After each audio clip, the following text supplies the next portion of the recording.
real life street stars. You know what time it is.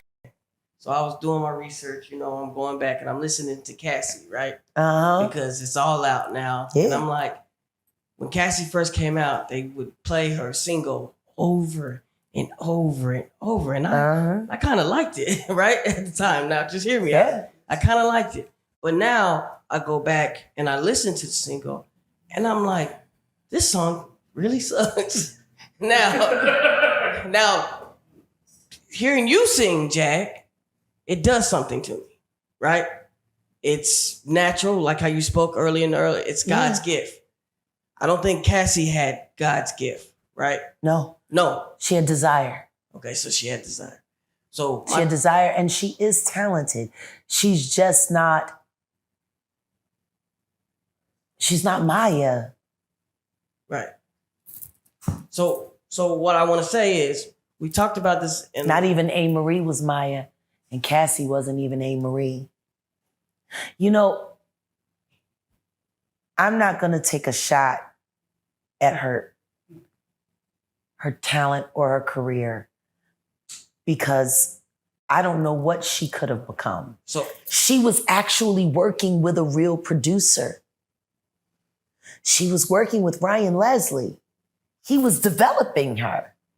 Me and You was a start. Right. It wasn't the finish. It was a start. If he had been able to keep developing her, who knows what Cassie might have become. But she only got one album and she got stuck under the diddler and she never got to grow, So my question to that, right, is, because back in the day, I was like, this was good. It was... Cassie was there to piss off J-Lo for leaving. Oh, okay. So remember, like a couple interviews ago, we said there's a ritual with the music. Yeah.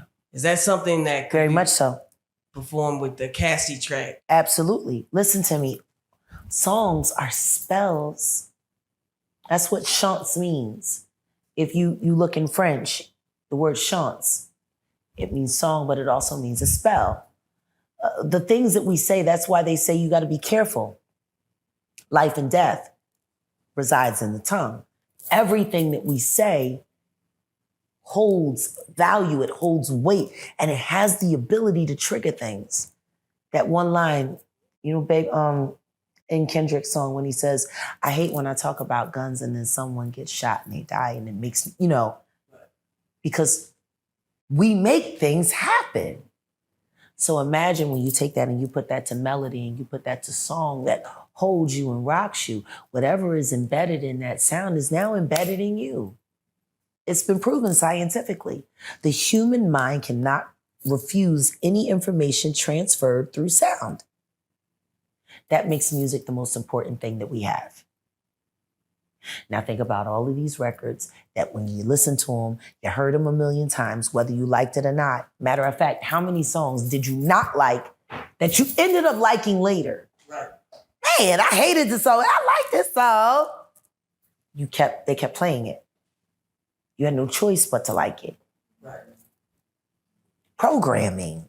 Yeah, what about Mo? Huh? What about Mo? I saw that Rainwater interview. I got to take a good look at it. I saw y'all put a new Rainwater interview on. Yeah, that Rainwater. I've been hearing a lot of things. What's your thoughts about Mo3 and Rainwater? My thoughts is that Mo3 deserves justice immediately.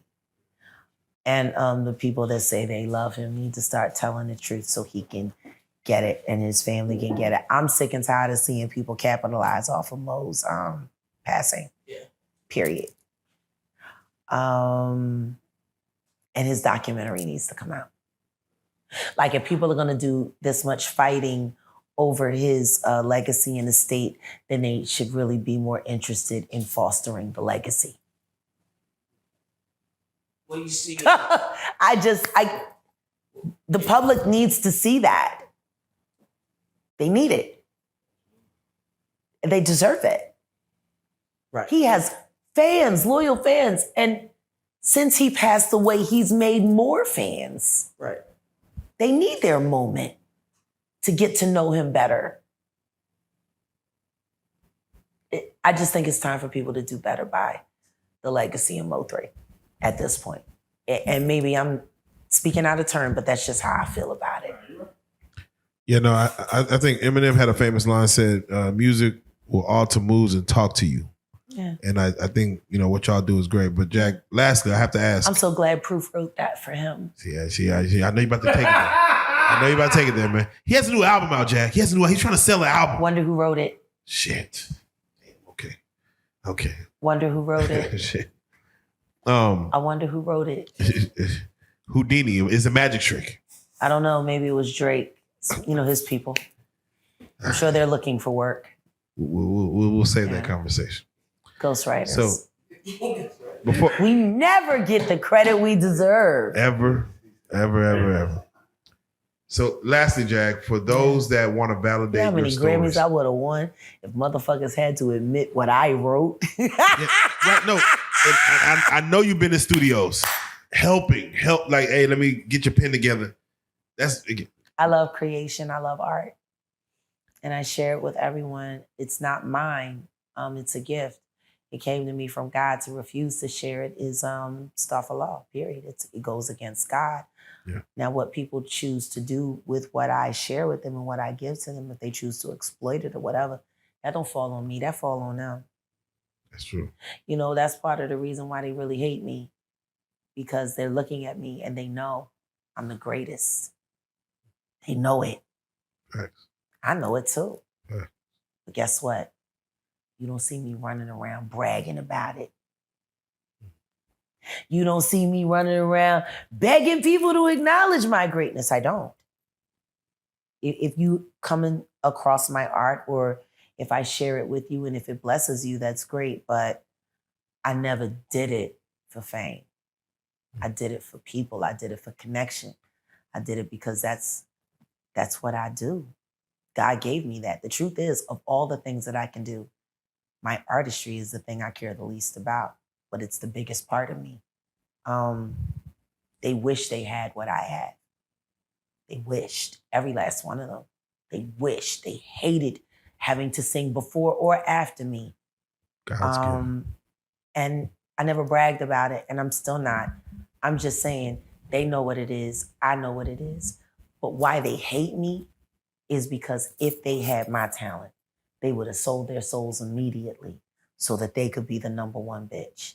And they know all I had to do was play the game and I would have been the number one bitch. And I was like, I'm good. Like, imagine wishing that you had something that someone doesn't even give a fuck about. See, that's why these industry bitches hate me. Because I would come to shows in sweatsuits on purpose and have the whole fucking crowd going crazy after they spent $1,500 and 6 hours in the mirror.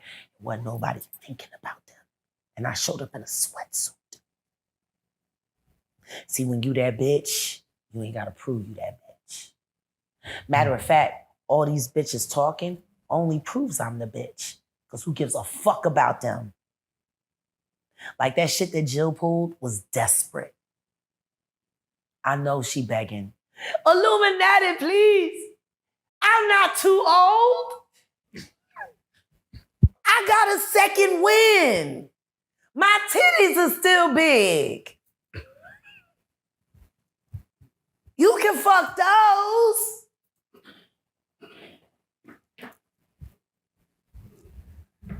I don't need it. See, they get a taste of that attention. You know what I mean? And I'm going to tell you something right now. There is no greater high than feeling 45,000 people screaming love at you.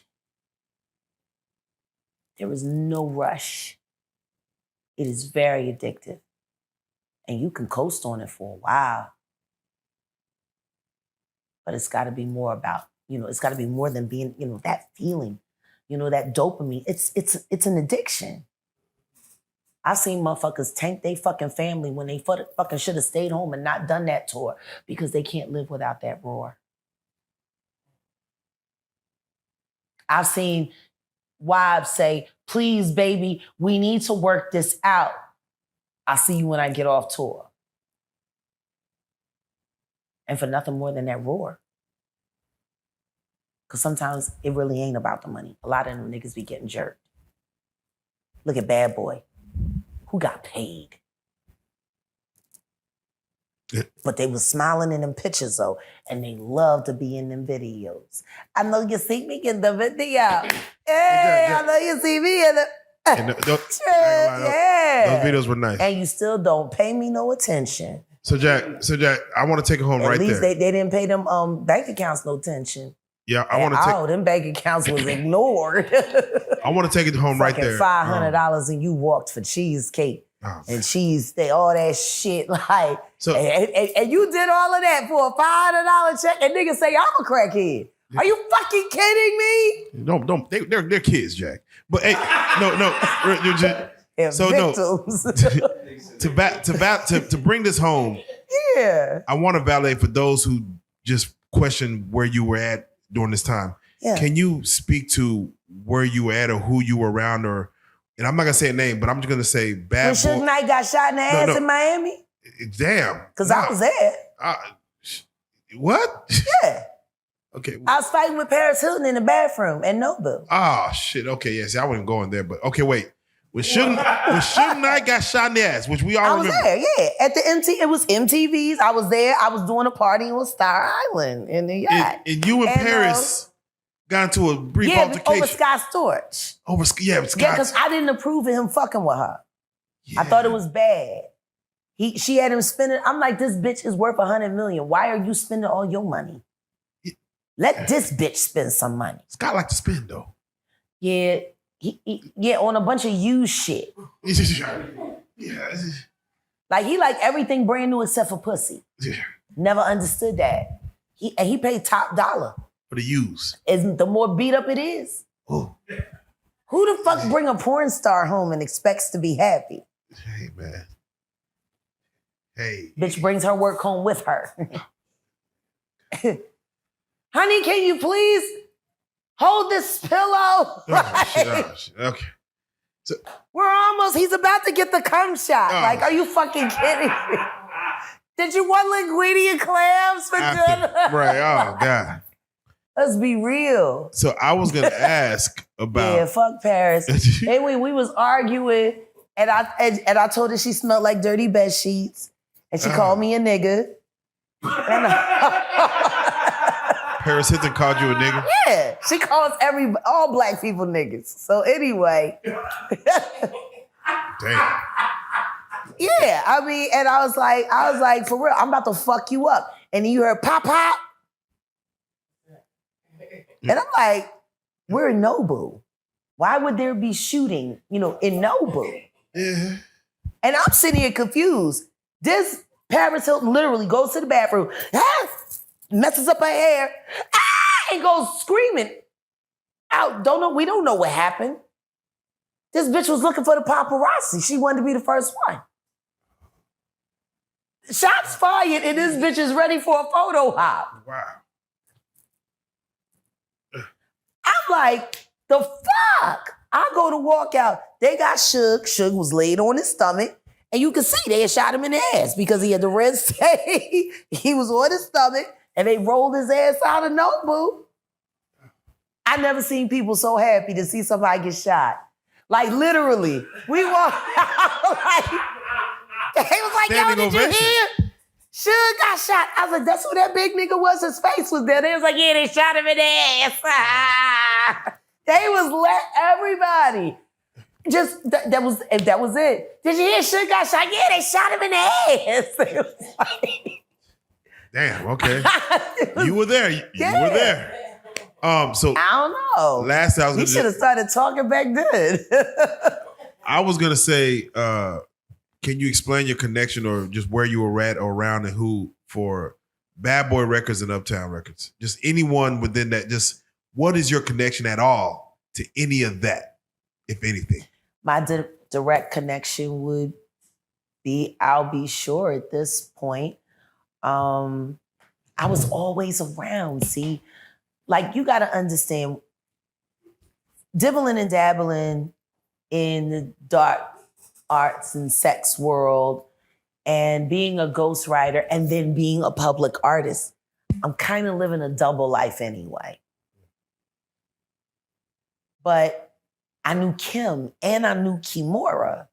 We weren't friends. I wasn't a part of their clique, but we all partied together. They should do a documentary. They did a documentary about Freaknik. They should do a documentary about the Kit Kat Club. Ooh. It was an old theater that had been renovated into a nightclub. And, you know, all of the old like opera seats were VIPs, private VIPs. Everything happened in there. And you know, they had it was Diddy's idea to pass out the opera glasses so people could spy on each other while they were fucking in each other's shit. Eyes wide shut. It was wild. That was at the beginning. The Kit Kat Club was the beginning of him going from Puffy to Diddy. You know what I mean? It was a big change. But that was when he first started really attacking art and real artistry. He wanted whack artists. Like, I'll never forget when he was working with a street team and he had them all in there and it was young boys and he was talking about, listen to me, we don't want talented artists. Stop bringing me talented motherfuckers. Talented motherfuckers is always trying to run the fucking show and they think because they got talent that you need them. We need motherfuckers that need us. That's a producer's mindset. I can see that. I'm a Mary J. Blige was his prototype for what having no talent can do if you're willing to play the game. There's no way in the world that at the position where she sat at the time of that 10th anniversary and the fact that Beyonce was a freshman coming into the game, she should have been literally bowing down and worshiping this nobody bitch who only got a record out of Wyclef. And it wasn't even the actual record. It was the remix to save the first record that don't nobody ever talk about. Like, I just want to get the record straight. That's the history. That's the history. Oh. So imagine what it did for every artist that was her peer at that time to see Mary J. Blige, the queen of R&B hip hop, bow down to this up and comer. Let them all know she's the one. She's the next one in charge. Like it's a nod. You know? It's a big nod. And it tells everybody else around, oh, that's the chosen one.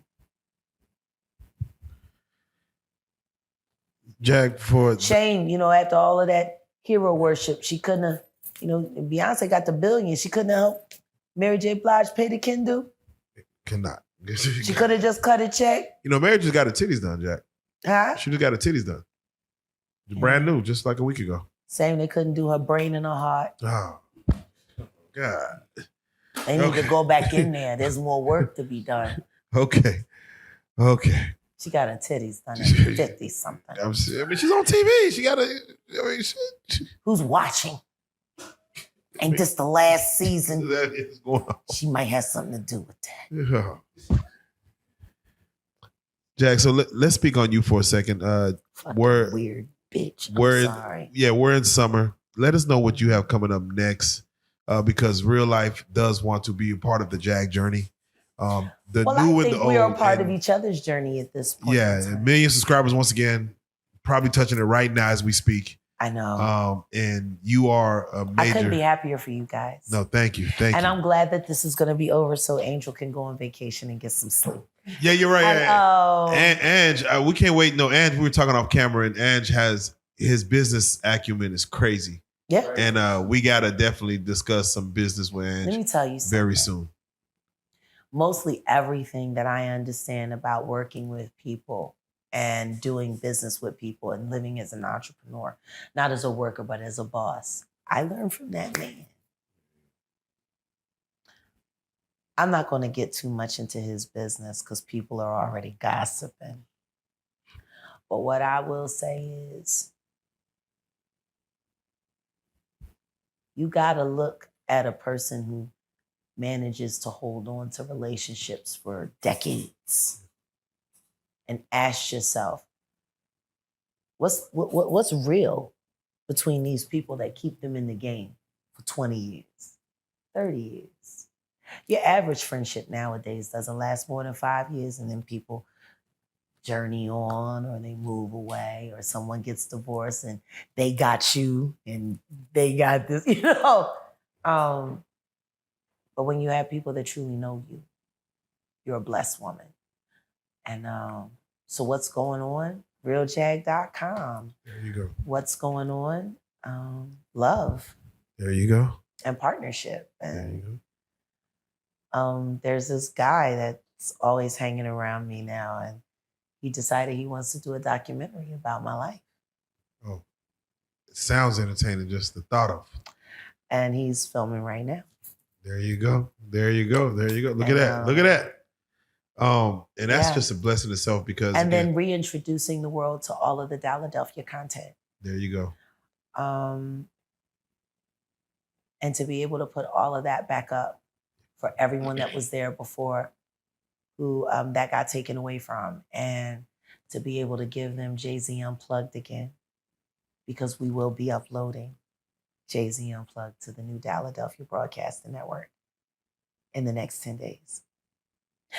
I think part of the reason why they went so hard after the network the first time was just because I put that up. Yeah. And guess what? I'm going to put it up again. Because I can. Because that's just as much my legacy as it is yours, Sean. Especially at this point. And I want the world to see it. And I want everybody to have an opportunity to witness what you tried to slump because you couldn't get me to say yes. You were supposed to disappear, Jack. You were supposed to disappear. He tried. When I think about that night at 4040, and he told me he was going to make sure that the world never knew about me. He was going to make sure I disappeared. And I looked at him and I said, I don't know, Sean. It's a big world. We'll see. So what do you think your talent is? I don't know yet. I'm gonna go ahead and say as beautiful as your singing is, it's gotta be your voice. Cause if you never sung again, your voice has reached the heavens. I mean, you're touching millions and millions and millions. And that's some people can never even say they've done with their song. True. So, I mean, and now, guess what I get to do? Everyone who has been listening, in about 2 months, they'll be able to go to realjag.com and they'll be able to stream all the Jaguar Wright music they want to hear that has never been released before, Right. that has never been heard. Yeah. And you won't have to worry about whether or not people were hurt to make it. It's all cruelty-free music. And that is the last thing, our campaign. Odell and I have decided to make it a go. We're going to do it. It's up and running, cruelty-free artistry.org. We're real. Two things, Jack. Yes. You will be hopefully singing live somewhere, hopefully. But also Tokyo Tony, we spoke on that. Yeah. Y'all saw each other in person, and that possibly can be seen as that soon as will possible be seen on realjag.com. And Jag, just the last thing we got to ask you for the fans and the viewers. I just really want to know what's the end game? Cruelty-free artistry. Period. If I have a position to stand on, all of this pain to create all of this happiness, and no one knows what's really going on. If you knew how Clive Davis used to torture Luther Vandross, it might make you look at some of those Luther Vandross albums a little different. You know, like even when we did One's Gotta Go, I went back and I listened to what I had to say about Prince and Michael Jackson, and I tripled down on that. If it could have spared him being a victim, fuck that music. You know, we shouldn't have to naturally expect as artists that we're going to have to be victimized to get ahead.